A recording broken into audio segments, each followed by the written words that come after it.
లంబోదరాయ నమః. శ్రీ మహాగణాధిపతయే నమః. తారాని ఆధ్యాత్మిక ఛానల్ ప్రేక్షకులందరికీ సంకటహర చతుర్థి శుభాకాంక్షలు. ఈరోజు మనం సంకటహర చతుర్థి గురించి కొన్ని విషయాలు తెలుసుకుంటున్నాము. హిందూ చాంద్రమాన మాసం పౌర్ణమి కృష్ణపక్షం తర్వాత ప్రతి 4వ రోజు సంకటహర చతుర్థి వస్తుంది. సంకష్టి చతుర్థి నాడు భక్తులు కటిక ఉపవాసం ఉంటారు. గణేశుని ప్రార్థనలు పూజలు అయిపోయాక ముందుగా చంద్రుణ్ణి దర్శనం చేసుకొని ఆ తరువాత ఉపవాసం విరమిస్తారు. అంగారక చతుర్థి అంటే సంస్కృతంలో అంగారకం అంటే మండే నిప్పుల వంటి ఎరుపు రంగు అని అర్థం. మరియు ఇది అంగారక గ్రహాన్ని సూచిస్తుంది. మంగళవారం నాడు వచ్చే సంకటహర చతుర్థిని అంగారక చతుర్థి అంటారు. భక్తులు ఈ రోజున ప్రార్థనలు కోరుకున్న కోరికలు నెరవేరుతాయని నమ్ముతారు. అథర్వ శీర్షాన్ని పారాయణం చేసి గణేశుని ఆశీర్వాదం కోసం మాఘమాసంలోని కృష్ణపక్ష చతుర్థిని సంకటహర చతుర్థిగా పాటిస్తారు. ప్రతి నెలలో గణేశుడి పేర్లతో మరియు పీటతో పూజిస్తారు. ప్రతి నెల సంకటహర చతుర్థి రోజున సంకష్ట గణపతి పూజ ప్రార్థన చేస్తారు. ప్రతి వ్రతానికి కఠినమైన ఉపవాసం ఒక ప్రయోజనం ఉంటుంది. వ్రత కథ పేరు అని ఈ కథ ద్వారా మనకు వివరించబడుతుంది. ఈ ప్రార్థన సమర్పణలో 13 వ్రత కథలు ఉన్నాయి. ప్రతి నెలకు ఒకటి 13వది అధిక మాసంలో వస్తుంది. ఇది ప్రతి 3 సంవత్సరాలకు ఒకసారి అధిక మాసం ఉంటుంది. ఆ మాసానికి సంబంధించిన కథను కూడా పారాయణం చేస్తారు. భూదేవి కుమారుడు అంటే పృథ్వీ కుమారుడు అంగారకుడు గణేశుడికి గొప్ప భక్తుడు. వినాయకుడిని పూజించి ఆయన ఆశీస్సులు కోరాడు. ఆ కోరిన రోజే మాఘ కృష్ణ చతుర్థి మంగళవారం రోజు. అంగారకుడు గణేశుడిని ఒక కోరిక కోరాడు. గణేశుడి పేరుతో కలకాలం నిలిచిపోవాలన్నదే నా కోరిక అని అంగారకుడు గణేశుణ్ణి అడిగినప్పుడు గణేశుడు అతని కోరికను మన్నించి ఎవరైతే అంగారక చతుర్థి నాడు వినాయకుడిని పూజిస్తారో వారు ఆడవారు లేదా మగవారు ఎవరైనా సరే ప్రార్థించినవన్నీ నెరవేరాలని వరం ఇచ్చాడు గణేశుడు. అందుకే ఆ రోజు నుండి మాఘ కృష్ణ చతుర్థిని అంగారక చతుర్థి అని పిలుస్తారు. అంగారక సంకష్ట చతుర్థి రోజున ఉదయం నుండి సాయంత్రం వరకు కఠినమైన ఉపవాసం ఉంటారు.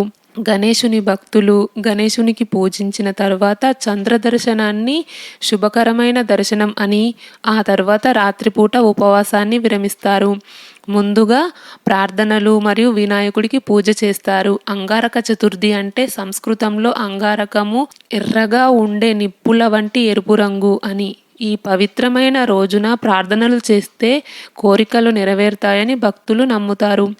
సంకష్టహర చతుర్థి ఉపవాసం సాధారణంగా అంగారక సంకష్ట చతుర్థి రోజు నుండి మొదలైంది. అలాగే అంగారక సంక్షోభం అంటే తీవ్రమైన సమస్య అని అర్థం. అందువల్ల ఈ ఉపవాసం పాటించడం వల్ల ఆ వ్యక్తి యొక్క సమస్యలు తగ్గుతాయని నమ్ముతారు. ఎందుకంటే గణేశుడు అన్ని అడ్డంకులను తొలగించేవాడు మరియు తెలివితేటలకు అధిపతి. చంద్రకాంతి ముందు గణపతి యొక్క అథర్వ శేషాన్ని పఠిస్తారు. నెల రోజులు పూజ చేసే వినాయకుడి పేరు పీఠ పేరు ఏంటంటే చైత్ర మాసంలో వికట మహాగణపతికి వినాయక పీఠం వేస్తారు. వైశాఖ మాసంలో ఏకదంత గణపతికి శ్రీచక్ర పీఠం వేస్తారు. జ్యేష్ఠ మాసంలో కృష్ణపింగళ మహాగణపతికి శ్రీశక్తి గణపతి పీఠం వేస్తారు. ఆషాఢంలో గజానన గణపతికి విష్ణు పీఠం వేస్తారు. శ్రావణ మాసంలో హేరంబ మహాగణపతికి గణపతి పీఠం వేస్తారు. భాద్రపద మాసంలో విఘ్నరాజ మహాగణపతికి విఘ్నేశ్వర పీఠం వేస్తారు. ఆశ్విజయ మాసంలో వక్రతుండ మహాగణపతికి భువనేశ్వరి పీఠం వేస్తారు. కార్తీక మాసంలో గణదీప మహాగణపతికి శివపీఠం వేస్తారు. మార్గశిర మాసంలో అకురాత మహాగణపతికి దుర్గాపీఠం వేస్తారు. పుష్యమాసంలో లంబోదర మహాగణపతికి సౌరపీఠం వేస్తారు. మాఘమాసంలో ద్విజప్రియ మహాగణపతికి సామాన్య దేవపీఠం వేస్తారు.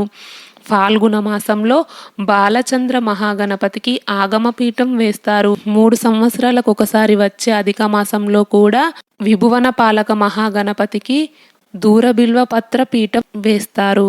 హిందూ క్యాలెండర్లలోని మాఘమాసంలోని కృష్ణపక్షం యొక్క 4వ రోజున ఉపవాసం పాటిస్తారు. డోగ్రా మహిళలు రాత్రి చంద్రునికి అర్ఘ్యం ఇస్తారు. ఉపవాసం పూర్తి చేయడానికి బెల్లం మిశ్రమం మరియు ముల్లంగిని దానం చేసి తింటారు.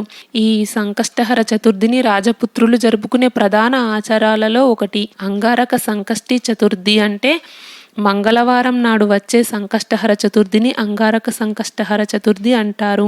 శ్రీ మహాగణపతి యొక్క అనుగ్రహం మీ అందరికీ ఉండాలని మరోసారి సంకష్టహర చతుర్థి శుభాకాంక్షలు తెలియజేస్తూ, ఈ వీడియో నచ్చితే లైక్ చేయండి, షేర్ చేయండి, తారాని ఆధ్యాత్మిక ఛానల్ని సబ్స్క్రైబ్ చేయండి, బెల్ ఐకాన్ గుర్తుపై క్లిక్ చేయండి.